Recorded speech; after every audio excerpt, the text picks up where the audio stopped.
Welcome to Anyhoney. And the Newt.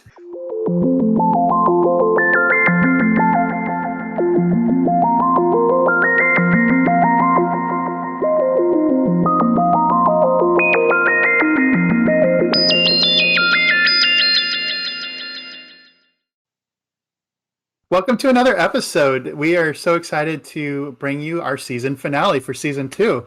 So, in this season, we've talked about love and relationships, and we've looked at it in lots of different senses of the word love, talking about love for the NBA as fans, love for the game that a player has that motivates them to spend their career and life, pursuing that entertainment and that sport. The relationships between players and their coaches or their teammates or their organizations. Then we got to have some great guest interviews. We're so grateful to have our friends and family join us to talk about love and think through the concept of love and what it feels like to love others. And so for the season finale, we want to talk a little bit about what motivated us to embrace this topic for this season and deal with the questions that come out of that kind of overlying question. So I just want to give you a chance, Anthony. What have you thought about the season so far? The basketball season or the podcast season? Podcast season, but go for it if you feel like you want to interject the basketball thing here. I've actually been, I don't want to say pleasantly surprised because that kind of instills like a certain expectation, but I definitely was thrilled with the outcomes beyond what I could have imagined. Like when we started, we had talked about, ways to integrate guests into the show and, like we wanted to do it in a way that utilized everyone's expertise, but to me the question of like what is love is something that literally everybody has some expertise with. Like even if you live a life devoid of love, right, that means that you have some expertise with that feeling, like it's an Mm, absence of, or and so like I think hearing from everybody, that was the one thing that also captured me, was people being nervous like to be interviewed in that context. And but the whole point is like you're an expert in your own sense of love, right? This is a very perspective driven question, and it's more important that we capture your perspective than it is that we capture like whatever you think is some general observation of love. And so from that regard, it was awesome to hear so many different perspectives and so many people articulate what love is to them in different ways. I don't think any two people said the same thing about love. They might have expressed similar sentiments, but because it was so perspective driven, right? Even if some two people talked about responsibilities, they were talking about it from two different perspectives. agreed. It's been quite an enjoyable journey, and I really love engaging other people and getting their genuine reflections on their experiences and how it motivates the way they think about things in the world. One of the reasons we chose this theme was pretty selfish on my part. I appreciate you kind of prompting us to do this. You and I had been having conversations during our time off between seasons, talking about the political climate in the world and the conflict that we were sensing on social media, and just everybody's angry at everybody, and the sense of tribalism and maybe hopelessness about how can we ever overcome the polarization in civic discourse. And I was feeling pretty just deflated in general about the possibility of positive human connection again. So, in a space of kind of frustration and darkness, I asked, what can we even do to overcome conflict in society? And it led us to talk about conflict in our interpersonal relationships, what's successful and not successful in those relationships. So I've been grateful for this opportunity to examine maybe the goal of a positive relationship with others when we talk about love, and then seeing if we learned any lessons from these interviews that might help us tackle this larger question about conflict in society. Yeah, the question of conflict, just in general, I guess I was when we first started talking about this, like you mentioned the political climate, it felt very much like people get kind of stuck in such closely thinking communities that they forget how to engage with people who don't exist in those communities. And so, like, I spent a lot of time struggling with the idea of like, if somebody thinks different from me, how can I engage them in any meaningful way, right? I don't want to go about my daily life where if I just hear that you think different from me, that I'm going to shut you off. Because that, I mean, at least to me, that feels counter to my own upbringing. It feels counter to my own current way of thinking, which is that everybody has something um, to gain and everybody has something to contribute. And so, especially acting in online spaces, uh, is where it was most challenging. I essentially completely disengaged from Facebook except to check in on you every once in a while, even though we talk nearly daily outside of Facebook. But like I just couldn't do it anymore. I was like, Facebook has become such a toxic space, at least for me, and that's partially an AI's fault and partially my own curated fault. Right, I curated the things that I wanted to see on Facebook, and talking with friends and family, I realized like everybody has differences, opinions in some way, shape, or form, and it's not fair for me to only engage people in things that I'm comfortable with when there might be things that they want to engage in that they're comfortable with that I'm just not engaging on. And of course, you, when you get to a certain point, maybe things do become toxic, and that's where like that. How do you manage the conflict in a healthy Hmm. way becomes important. And so as we started talking more and more about the spheres of influence, I just kept thinking, I wonder if there's any like fundamental thing that would allow us to engage people no matter what their sphere of community is. That's kind of how at least I started getting on this tangent. Yeah, no, that's interesting. And the kind of where I was at psychologically, I was feeling heartbroken on both sides, right? When I was engaging with people that I knew that I didn't agree with, I didn't know how to engage them where it didn't feel like I was attacking them. Even if I wanted to engage them critically and thoughtfully on our positions, because I'm interested in the truth and in relationship, and I want something like a connection on something genuine. It felt like to disagree itself was somehow a personal attack, and so I didn't feel like I could engage respectfully with people I disagreed with, which meant that I was basically then stuck relating with people that I agreed with. But then I don't like tribalism. I'm extremely uncomfortable with that. I'm the person that if I'm at a concert or in a large arena, I get very uncomfortable when everybody is all cheering together. And so just to hear the same points of view repeated and kind of the go team spirit of tribalism made me feel like an outsider, even when I agreed with the positions. And so it was a very isolating kind of experience on both sides. When there's conflict, I like to bury my head in the sand because I don't want to really be that stick in the mud for everybody else. So it was getting to be an uncomfortable position, and I think this conversation, this series about love and thinking about what it is that we want out of relationships and what we're trying to do to meet maybe an essential need. I think we can characterize love as a essential need for social creatures. Um, it's been a really fruitful conversation for me, and I'm in a much better headspace a few months later.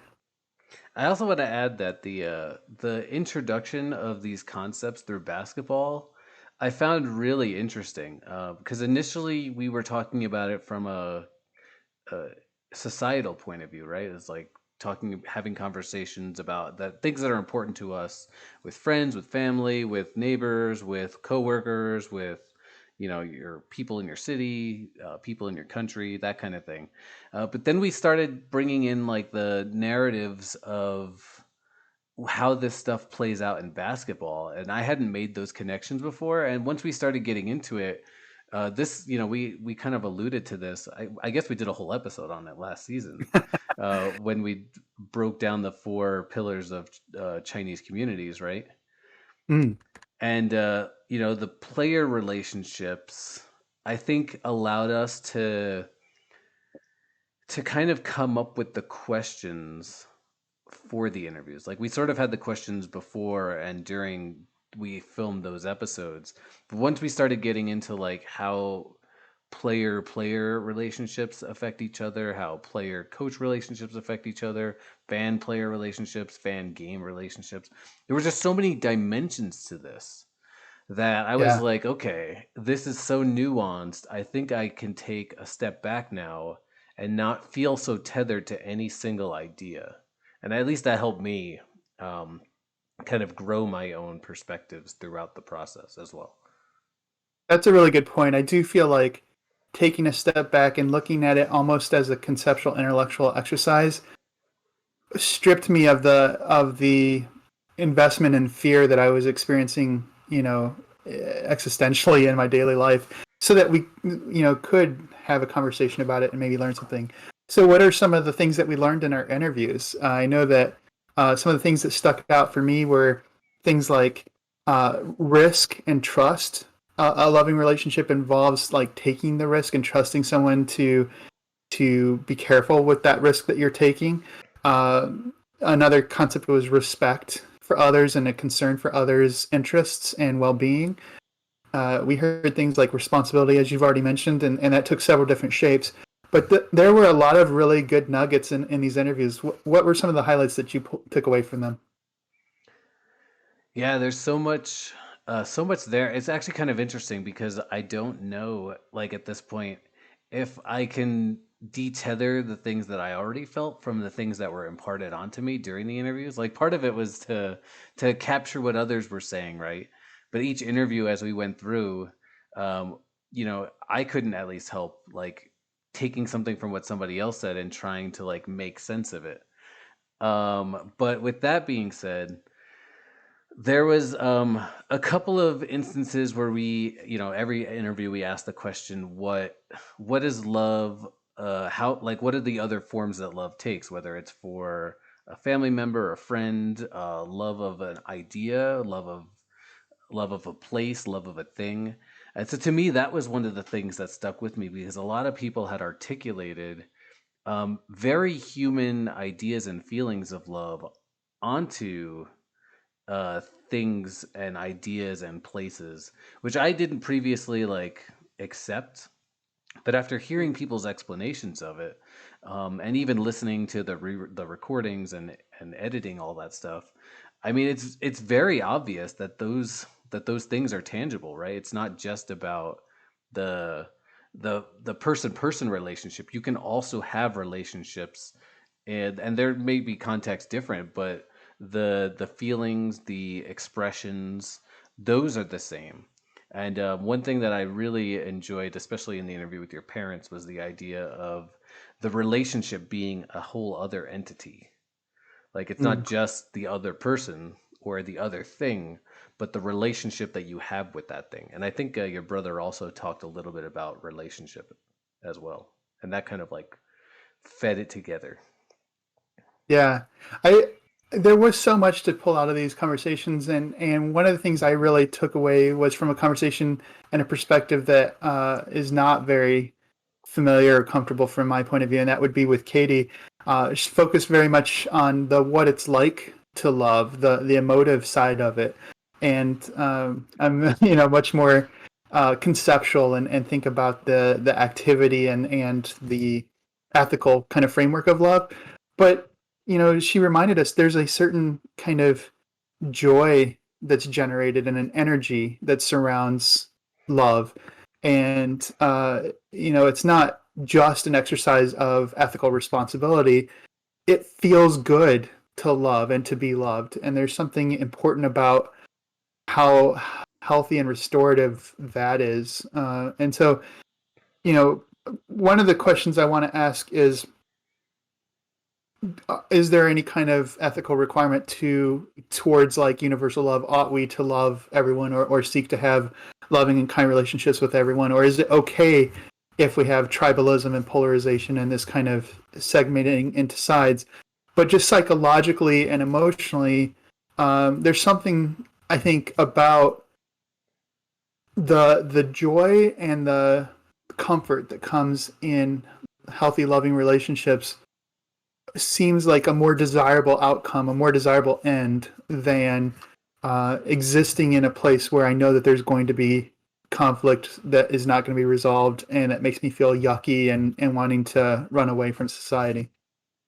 Yeah, one thing that you're sparking for me, and I think at least I hope that I'm kind of capturing our friend Maps here correctly, is that the emotions and the feelings are important, right? And I would steer personally steer away from characterizing things as good or bad. I think that's where the polarization comes in, which I think Mm, can be dangerous.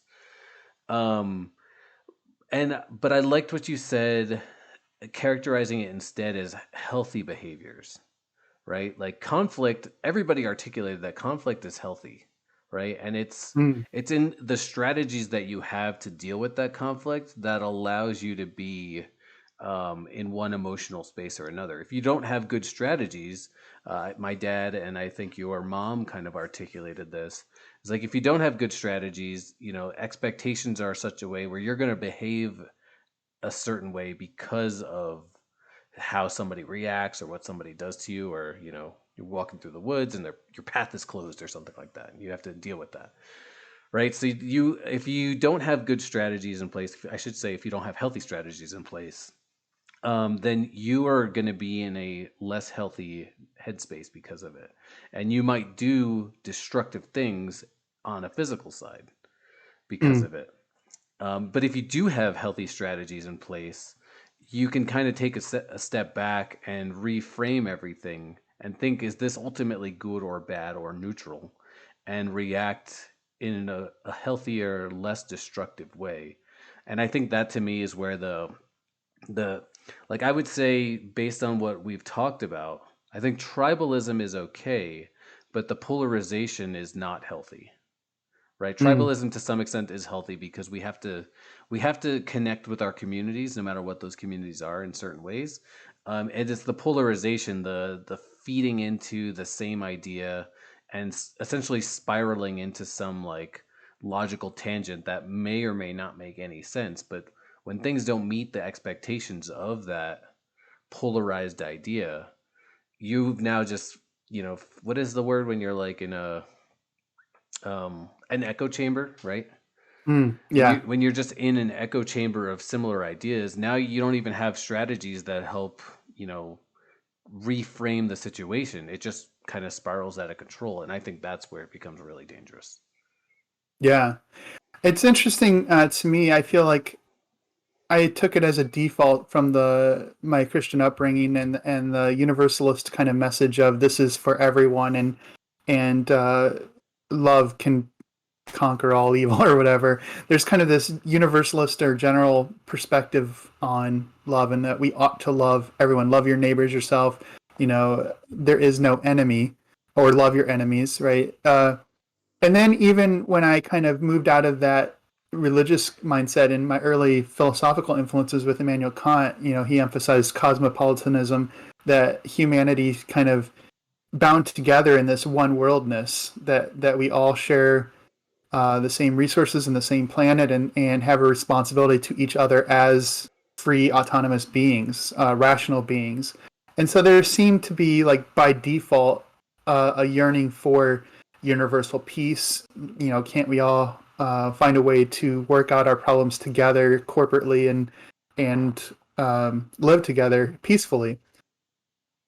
uh, it can therefore be very deflationary, deflating to see a world of conflict and feel like, maybe disillusioned that those goals are not realizable. What I'm curious about is, even if we, well, let me just say this. One of the things that came out of several of our conversations was that some relationships are okay to end. Like, there are times where the conflict is not something that the best resolution is to end the relationship. And so that was an interesting lesson to kind of take away. But it made me think about this universalist kind of approach. What does it mean to seek peace or love for all? Is it something we ought to pursue? Or is it okay if we have, like you said, sides, as long as we avoid some kind of toxic polarization? I think that um, I think that what you're expressing is fair. I mean, like you said, everybody talked about conflict in a relationship in one way, shape, or form, and everybody expressed that it be okay that some relationships fade. Now, sometimes it's a very unhealthy and damaging situation, and you just have to do what you need to do for your own self perseverance. And some people expressed, like a few people might have talked about friendships kind of waning, right? Like, not that there's anything specifically that forces the friendship to be any less so, but it just, slowly degrades over time. And maybe that can be recaptured at some point, but it's not unhealthy to let that happen. And I think even if we extend that to bigger communities, and I'll be using the community in the sense of similar ideas, but maybe there's some conflicting ideas within that, within that same scape. So that can be friends and family. And actually, a few people talked about how you don't even get along with your family all the time, right? You can have people who Uh-huh. are very different in thought from you, and maybe there's some obligation to love or at least respect. Maybe you don't respect them, but you feel that you have to love them. I think my mom talked a little bit about that as well. And so that maybe there's always going to be some tether in that relationship there. And I think that to me was like the biggest thing that came out of the conversations about love was boiling it down, not just thinking about it in terms of a love relationship or a hate relationship or a non-existent, either one of those things, but as a relationship itself, right? Like there's some sort of connection between you and other person or idea or a thing, and maybe that connection will always be there. Mm. Before we started doing the interviews, I had seen some research that talked about, and I think you had also seen some similar research that talked about that, like people can only maintain a certain, like a finite number of relationships in their lives. Because of that, once they start introducing new relationships, other relationships disappear. And I think the research was characterizing human relationships, right? Not necessarily love of outdoors or sports or anything like that. Sure. Right. um, and of course, the very credible site Cracked had characterized that same concept as the monkey sphere, which I just found very humorous. But basically, in this idea, like I think the number was sort of researched around. You'll have to correct me, but I think it was like 150 or somewhere in that ballpark. It might have been. Yeah, I thought it was about 10 times that, like 1200 or 1400 or something like that. Okay, I don't remember the numbers But it's still specifically. relatively finite. Like Yeah, it's still. it's a finite thing, and there's only certain numbers within each sphere of levels of the relationships, whether it's like close Mm, knit friendships, right? You, me, my wife, my parents, my siblings, um, close friends, and then like at some point, it's like the people in the grocery store or the people on the road. And here's where the tribalism part comes into play, right? Is like if that's true, if I only have capacity to handle a finite number of relationships, it's like of course, like when somebody cuts me off in the road and they're not in my monkey sphere to use cracks language, of course I'm going to flip out at them because I don't even think of them as human at that point, right? To mm, me they're a car, and it actually takes a few cognitive steps for a person to be able to say, "Oh, that's another person over there." And maybe they have, something going on in their life that this was their only cause of action right now. You and I talked with my dad about the scenario at the grocery store of somebody writing a check, right? And if right. they had just stopped to say, like, to everybody in line, like, I'm sorry, this is my only means of payment right now. This is only going to take a minute. Everybody would immediately calm down, except for maybe one jackass. Right. But without that context, we're all sitting in line like, can you hurry the F up? I got more important things to do. My life takes precedence over your life in this context. But as soon as like they humanize themselves, everybody's able to like take a step back and react to it. And I think that's one of the important parts of Maybe that's not a tribalism thing. Maybe it's just like a we are failing to make the human connections when it comes to these relationships that we have very unhealthy habits towards, and that's where the polarization comes into play. Is like this isn't another human. This is something else, and so I'm just going to oppose that thing because I have no connection to it whatsoever. Yeah. A couple of things that emerged from our conversations that I think are very relevant to what you're sharing. One is, that love requires concern for others' interests and well-being. The aspect of empathy involved in kind of a loving relationship, and this expansion of the self. It came up in a Mm, couple of episodes or interviews where you start with your concern and then you expand your circle of who you're concerned about: your family, your neighborhood, your nation, and then the world. Um, that may not be sustainable psychologically and intuitively if the monkey right. sphere kind of theory is right. But what I'm curious about is if we can cultivate practices that allow us to make decisions, even if it's not an emotive or natural, maybe it's not an instinctive way to respond to a situation, but maybe we can just get into the practice of, okay, I know that there are other autonomous beings out there. So even if I'm not relating to this particular person as in my sphere of influence, what choices do I need to make that respects other people's autonomy and opens the door for other people to have concerns besides my own?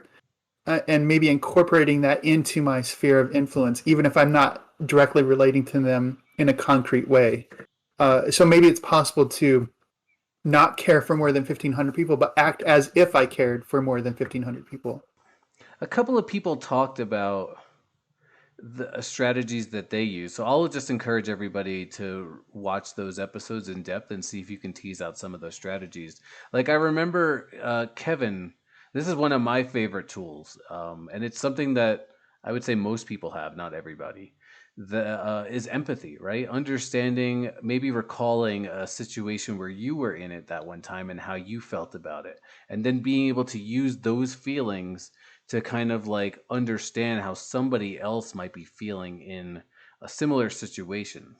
I think empathy is kind of one of those big tools that we have that allows us to make those human connections. And obviously like on a smaller scale when you have friends and family and you're all sharing stories throughout your lives, empathy is a little easier to come by, right? But when it's for somebody that you don't know, if you practice it within those larger, those stronger relationships, I think it becomes easier for you to apply it in the less concrete relationships. At least that's something Mm-hmm. that I try and work on all the time, and I find that it helps make me calmer, especially when I'm in those highway situations and I'm getting run off the road. Now you're Yeah, allowed to and merge. that's good. I mean, empathy is like an internal strategy. How can I imagine, put myself in that scenario and figure out what my concerns would be in that situation and why I would feel the way I would feel? I wonder if you can also take the practice of in a conflict, my goal isn't just to get my way, right? If the goal is to treat the conflict as something genuinely between us, it isn't just an obstacle for me, it's an obstacle for both of us. And so a resolution to that obstacle isn't just for me to force my way through the obstacle and defeat the other person. But if I recognize like an autonomy and that they're motivated by some other concern, we might disagree about a policy or a candidate or a particular episode. We might even disagree about what we think the facts of that episode are, but maybe I can learn to identify with what's the underlying concern or motivation that would give that person a perspective with which I disagree. And is there something I can latch onto? Maybe it's empathic, but maybe I can't. Maybe I can't imagine myself in their scenario. But can I try to listen to what they're saying? Can I be attentive to how they're expressing themselves and what they seem to be motivated by to identify something that is a value that we share, like safety or um, sufficiency. I don't want to go hungry. Right. uh, those kinds of. It's not necessarily empathy from the inside. It's more of a trying to find from the outside what might be something, some common ground. Yeah, this is definitely much harder to act on. I would say actually takes a lot more practice, right? But language is important. I remember Mm, reading this study a long time ago that had said that when you remove political affiliations, a lot of people actually agree on the same things. And maybe this is where that tribalism comes into play, right? Because different communities will use different language to express the same ideas. And if you don't understand those ideas in the other community's language, you might do something contrary to what your own belief system allows for. And so I think, if we, at least for me, I always find it really challenging to take time to express myself and to process what others are trying to say. But if I can take that time, then I can see alignment or I can see disagreement. And I realize it's always like much closer than mm, I had initially thought. There's like an example a few weeks ago, a colleague of mine and I are working on the same project. We have the same goals in mind, right? But when we don't understand each other, there's a little bit of conflict, and it just takes a few minutes to massage the language so that the other person can understand what the first person was saying, and then we're able to move past it, right? But it takes effort, like you said, on both people's parts. It's not just that the the message is sort of in between, but it also takes effort from both people to come to that understanding in the first place. And I think that's where uh, conflicts that might not be resolved come into play. And that's, of course, why we have jobs like ombudsmen and conflict resolution people who help do right. that. Right. Yeah. So I'm not sure. I mean, I don't think anything what you said is groundbreaking today, but just in my headspace, like, I don't have to feel overwhelmed by the existence of conflict because I think we've, seen and heard several times that conflict is going to happen even in loving relationships. Love doesn't end conflict, and not all relationships are going to need to be maintained and are healthy to maintain. So, uh, without this like absolute ethic of I must eliminate all conflict and love everyone, right? When I take away that kind of like overstatement of the goal, maybe I can be a little bit more patient with the conflicts that I do experience, and respectfully approach the other person as an autonomous person, as another individual with concerns and interests, and say, what's going on here? Why are we in conflict? What's motivating it? And is it something that we want to resolve, or is it okay if we just go our separate ways? Yeah, one thing that just sparked in my mind as you were kind of summarizing was that to me with the conversation about love, right? We recognize that everybody had expertise in that, and maybe that's something that we don't do on a broader sense. Mm, And when it's something as I don't know, maybe like lighthearted, or I don't want to say trivial because that's not true. But something that there's like no skin in the game on, right? It's a little easier to accept other people's ideas. Like I'm only saying this because I learned a ton in those conversations, not just with you about basketball, but with all the people that we interviewed, friends and family, about their views of love. And we never went into any of the conversation like, well, this is our view of love and you got to kind of conform to it. Um, but if we, it's hard to do it in other contexts, but I think if we can accept that there is some experience to it, experience behind the words, and that we have experience behind our words, and both parties, or both sides of the relationship, um, accept that, I think that's at least a small step in the direction of resolving conflict. yeah. Well, I'm grateful to be able to have these conversations with you where we can disagree without it feeling like conflict, and that we so often do find uh, common ground in areas that we agree and can move forward on. Thank you for instilling in me a hope for positive relationship. I'm just gonna say that everybody doesn't get the chance to see when we really duke it out on here because I cut that stuff out. We're gonna stop recording and argue about the 3 point fiasco.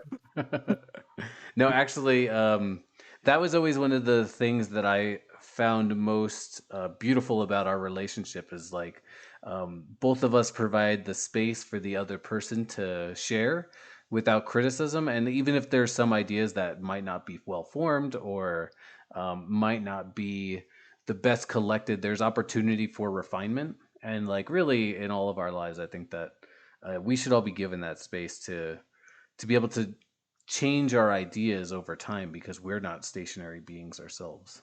Hmm. Yeah, I want other people to allow me to make mistakes and learn from them, so I need to be gracious with others as well.